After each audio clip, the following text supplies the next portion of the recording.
university is doing to help to control that. Go ahead, John.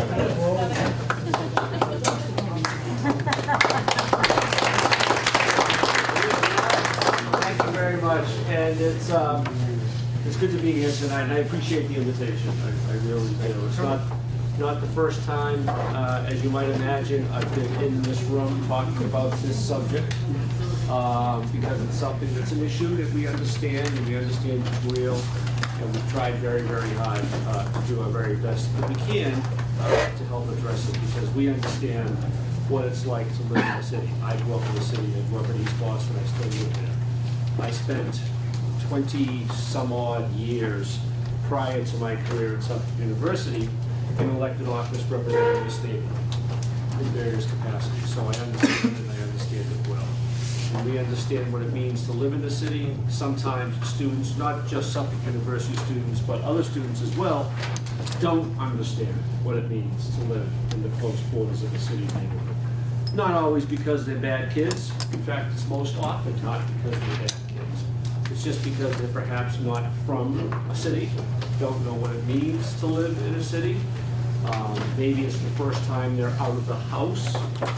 They're 17 years old, they're 18 years old. We can all remember what it was like at 17 and 18 years old. And when it's the first time out of the house, maybe you don't understand the boundaries of behavior. And so sometimes things get out of hand, and we understand that. We understand how the little things can have an impact on the lives of neighbors. Just little things. It doesn't always have to be that a student in university is acting up and doing something wrong. It could be as simple as being outside talking on a cell phone at 2, 3 o'clock in the morning under somebody's window. That's just as disruptive as anything, and it happens, and we know it happens. So we try to educate them. I'm going to spend a couple of minutes telling you what we do at Suffolk University. Before I do, just want to introduce two members of my staff at Suffolk University. Jason Wright, who is working on community affairs. I'll give you his contact information later, and he's there for you to call him on any issue that you feel Suffolk University can deal with. And many of you may already know Rich Grealish, who is part of our neighborhood response program. And I'm going to start with that neighborhood response program. Our neighborhood response program began back in 2006. 2006 was my first year at Suffolk University. And in my first year at Suffolk University as Vice President for Government and Community Affairs, when I got there, the first thing I found out is we had no community relations office. We had no government affairs office. It just didn't exist. We weren't doing, quite frankly, what we should have been doing to have positive relationships with neighbors. So one of the first programs I started was the neighborhood response program. Because what we felt at Suffolk University is, for example, if there are parties going on in neighborhoods by Suffolk University students, Emerson students, Northeastern students, BU students, for that matter, young professionals. If they're going on, they're disrupting the lives of North End residents. So what we do at Suffolk University, and we're the first university in the city to do this, is we pay for Boston police details every weekend of the school year. We pay for them, privately paid for by Suffolk University. And we send them on patrol in the neighborhood to respond to these types of calls. And in the car with the police is Rich Grealish of Suffolk University. Now, why is he in the car? Why is he there responding to parties? Because we want to know who's in that room when we get there. And we want to know if they're Suffolk students. And if they're Suffolk students, we want their IDs, we want their names, and we're going to discipline. It's as simple as that. That's why he's there, to take names, find out who they are. And when we discipline them, after the first offense, if it involves alcohol, if it involves drugs, we were one of the first universities in the city to notify parents. Because there's nothing that strikes fear more into the heart of the student than knowing we're going to send a letter or make a phone call to their parent. Because that means the ATM gets shut off and they don't get any cash. So we do that. We notify students. We even take it a step further. If we go to a party and they're not Suffolk students, or it's a mix of Suffolk students and, let's say, Emerson students, we take the names of the Emerson students. and we notify Emerson. Or we notify BU that, hey, your students were at a party with the Suffolk police car, and the Suffolk Boston police car with the Suffolk staffer in it, had to respond to them. And they may or may not discipline them. We can't control that once we get to the university, no. So that number, and Rich will say a couple of words when I'm done, that number, which Rich will give you, is a number for you to call. If there's something going on in the neighborhood, give that number a call. Whether you think it's a Suffolk University group of students doing it, another university's group of students doing it, or not students at all. Rich will tell you, when we respond to loud parties, quite often, they're not students at all. They're younger professionals. They're, what you call the weekend warriors, right? They work hard all week, and they party hard all weekend. Well, that's great for them, but it's not great for you. If they're keeping you up, and most important, the one thing, and I'm dead serious about this, the one thing we will not tolerate, and we will act swiftly on, is if a Suffolk student, when being spoken to or addressed by a police officer or a resident, is disrespectful. We move fast on that. And we let it be known that that simply will not be tolerated. In the fall, in September, when Suffolk University students come to Suffolk, the first time they show up as freshmen, the first thing they get is an orientation from my department that involves North End residents, Beacon Hill residents, West End residents, and the Boston police. And we basically read the riot act to them. We tell them what's expected of them. We say to them, don't be surprised when a Boston police car shows up at your party with a Suffolk staffer in it, because it will happen. And we have police speak to them, and we have neighbors speak to them to tell them what's expected.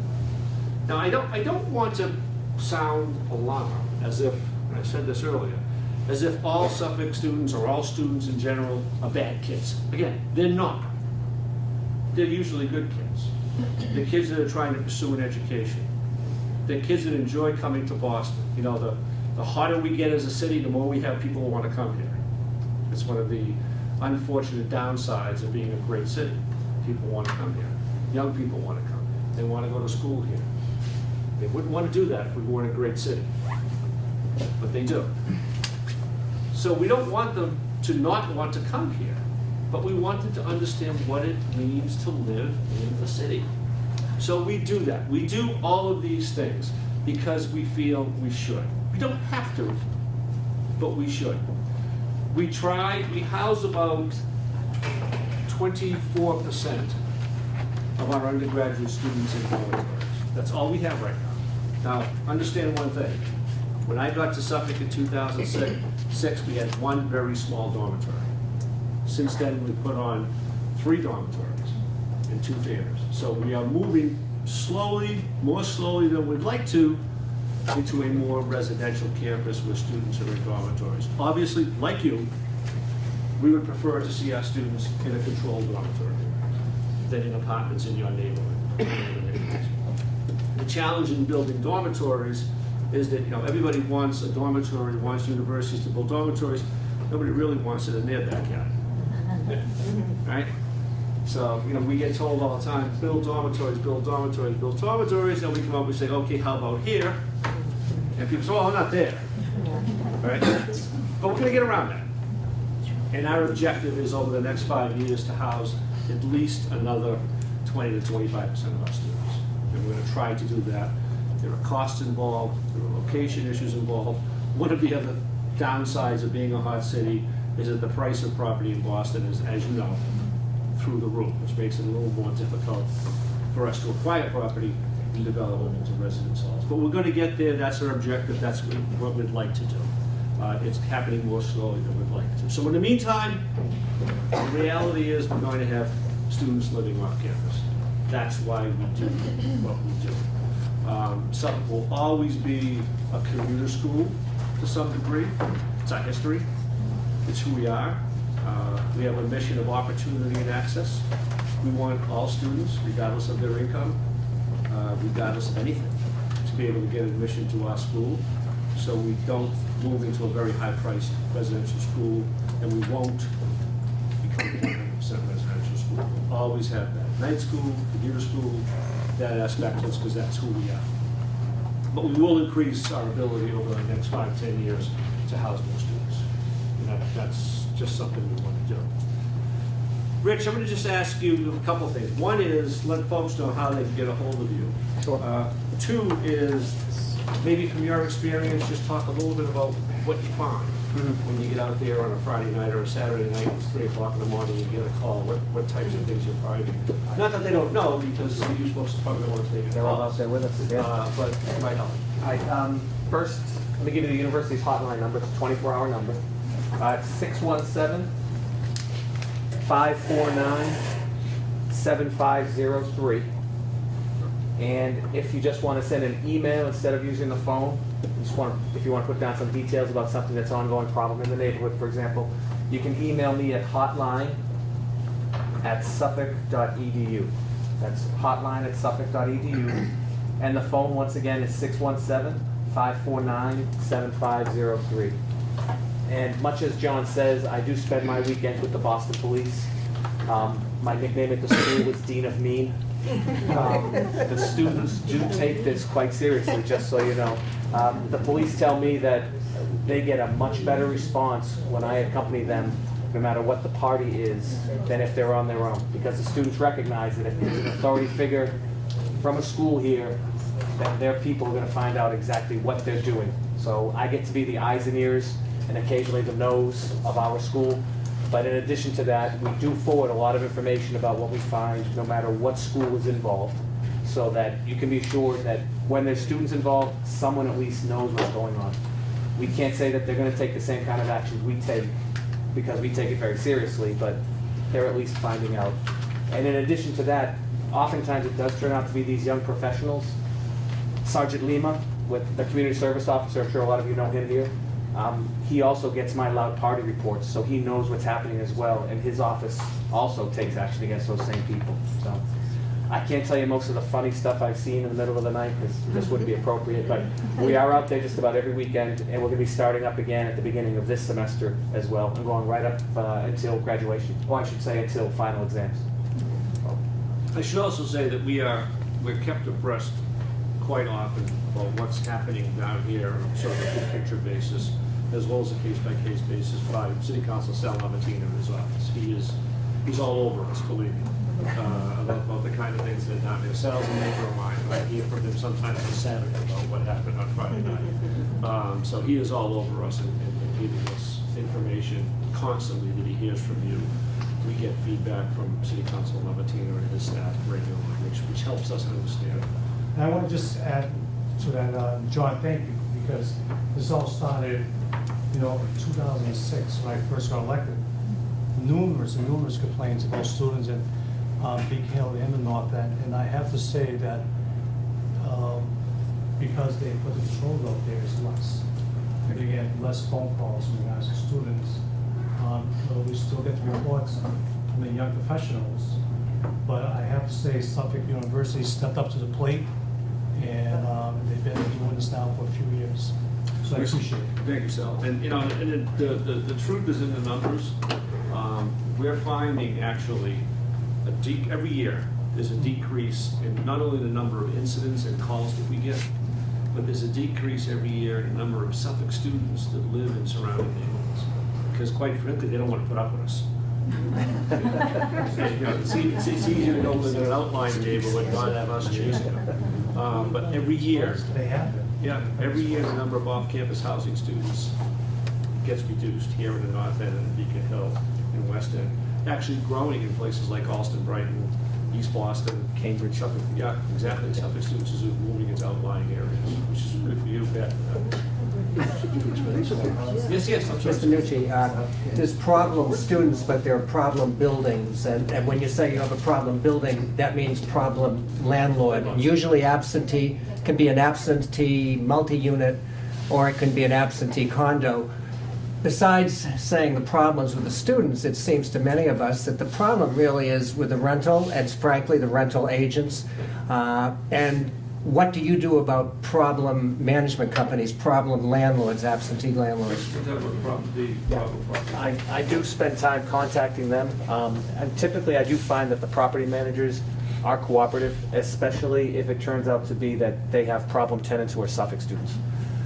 There's a few addresses along Salem Street, for example, that have historically been problematic, but once I find out who's running that particular property, I talk to them and let them know Suffolk students aren't allowed to do those things. They actually use that as a way of inducing their tenants to be more cooperative, because they find out that they can call me, for example, and I will act immediately. I go and investigate the situation, make a report out, and we take action. A lot of the problem properties that don't have anything to do with our university, we can do very little about, though. We do contact those landlords and let them know that there's problems, but it becomes something that's beyond our immediate control after that. But what about the Boston police? Once they know from reports from the different universities, certain buildings or hot spots, what do they do?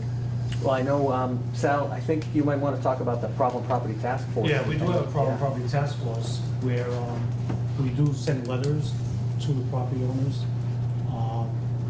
We have that new ordinance where, for the parties, and we haven't really used that yet. But it's a tool that we could use.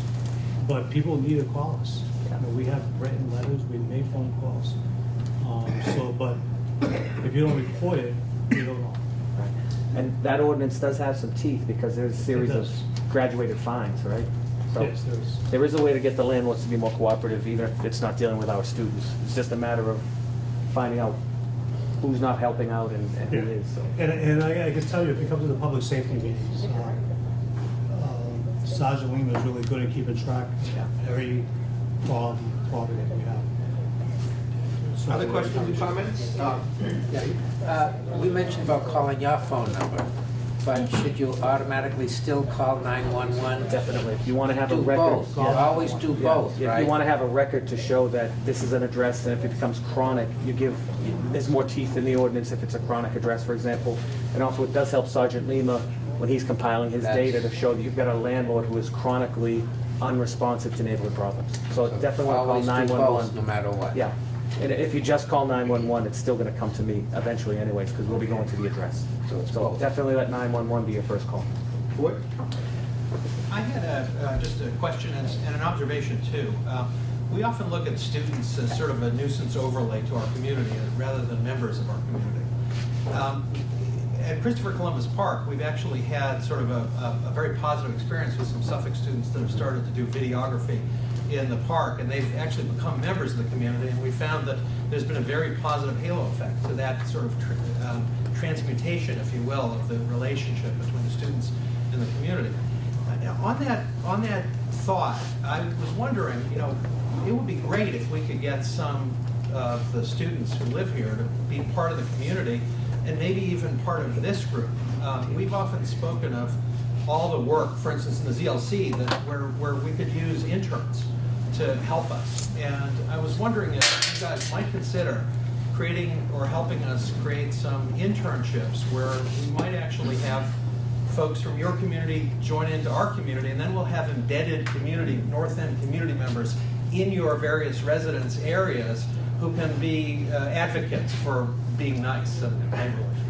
Absolutely, there's no question about it. You know, we want our students to be part of the community. We tell them that in the orientation at the beginning of the year.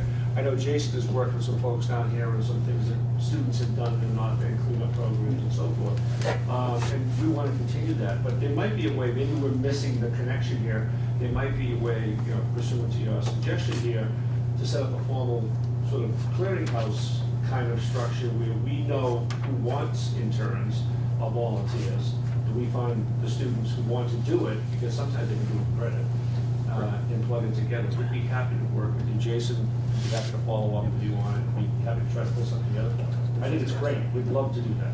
We want to place students all over the city in internships, so we're always looking for those opportunities. Yeah, in addition to that, any volunteer opportunities or anything like that, we have souls. Yeah, Yeah, anybody who volunteer calls us, organization. not then or anywhere, looking for students to volunteer, whether it's to holiday decorate or clean up, we'll send people. They did a great job at the Brown Camp. Yes.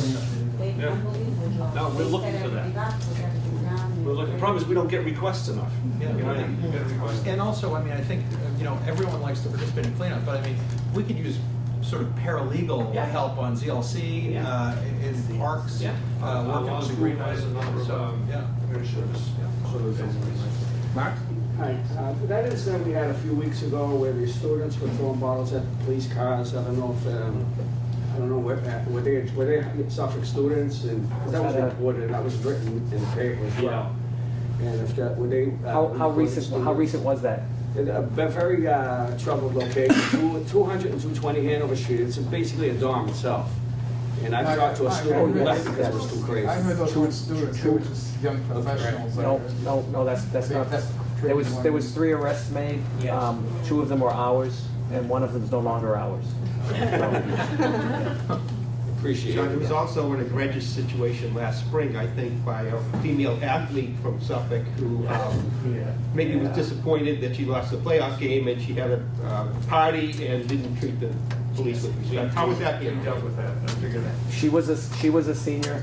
She wasn't allowed to participate in the graduation ceremony, and she also was not allowed to play in the last game of the season.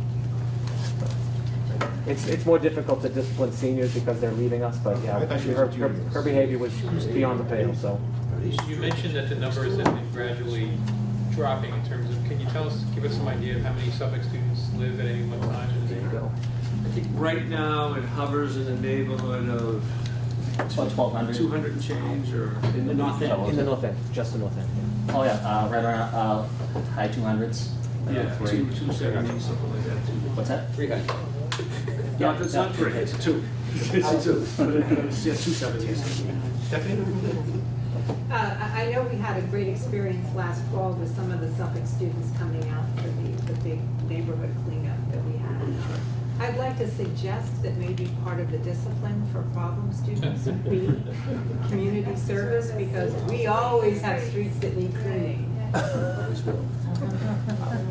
We'll check with our dean of students. The spirit of volunteerism runs through the It is, it's a good idea. Like the internship, I thought it was an opportunity.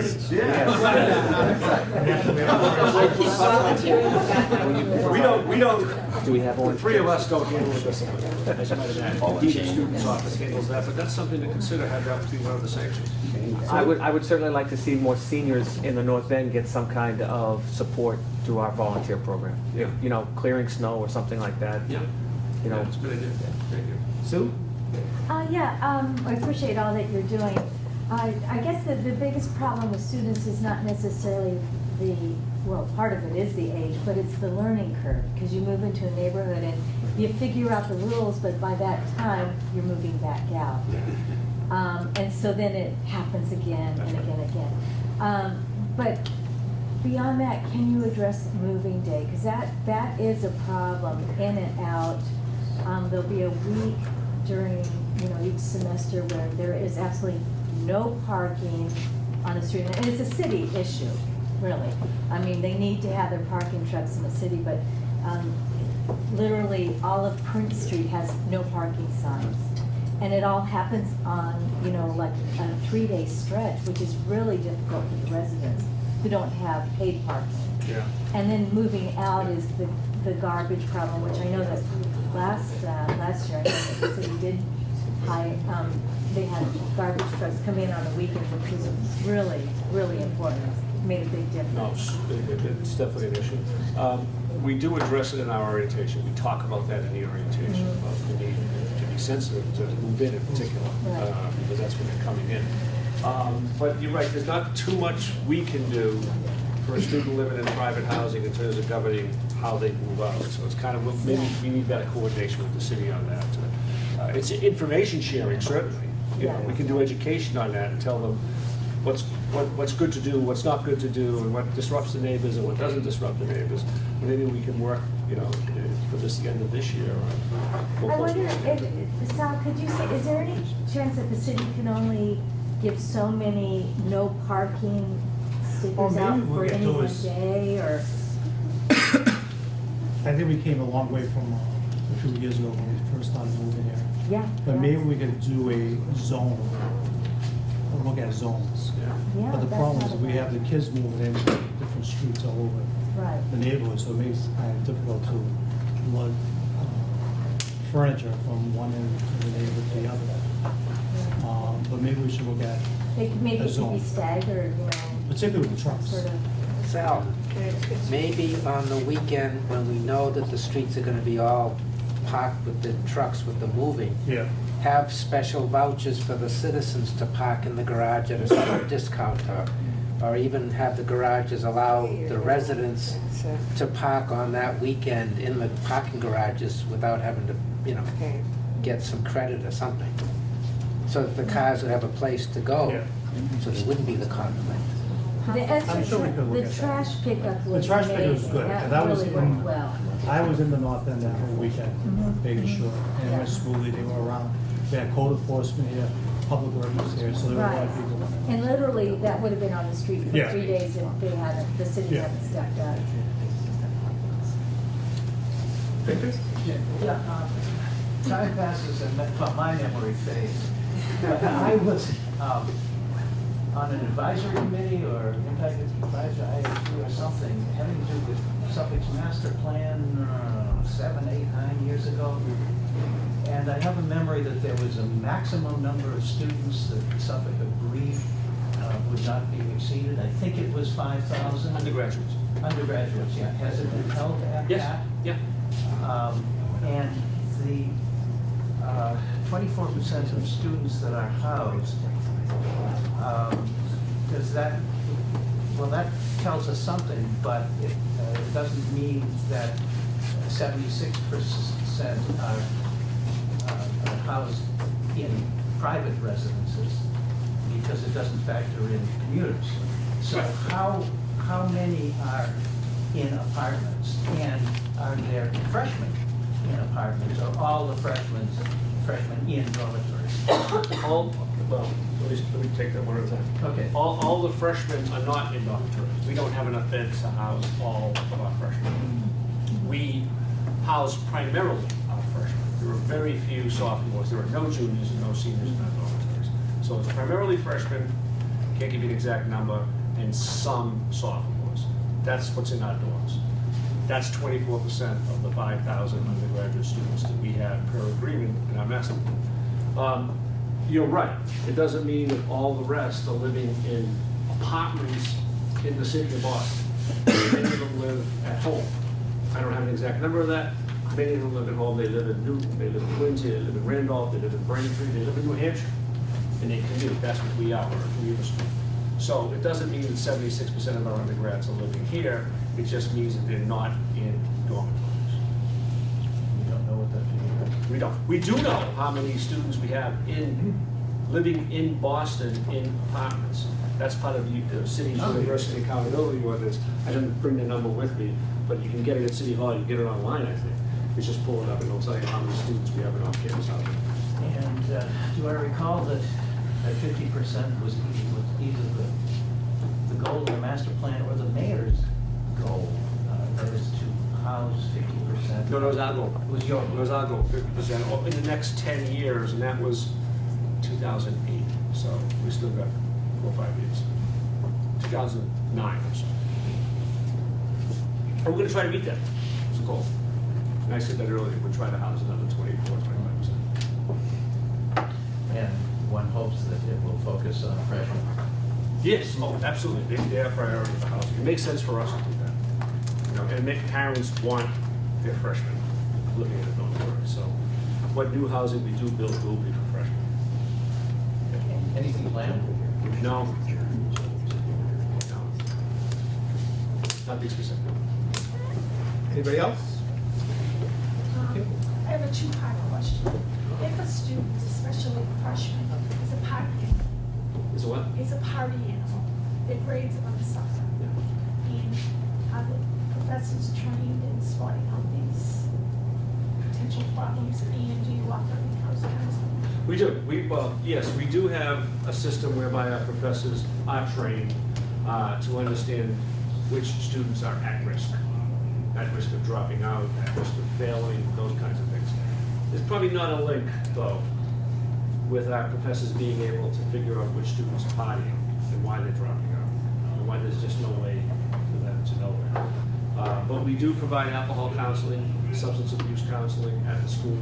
If we find that someone's a repeat offender, if we determine there's a substance abuse problem, we will provide counseling. If there's probably not a connection with all the kids that professors see, it's kind of tough for them to know why a student is failing or at risk of dropping out. But that's what our student affairs office is for. Anyone else? Okay, John? Thank you, and by the way, yeah, I'm a phone call away. I'm a phone call away, so please feel free to call me, and certainly Jason and Rich too, so. Thank you very much.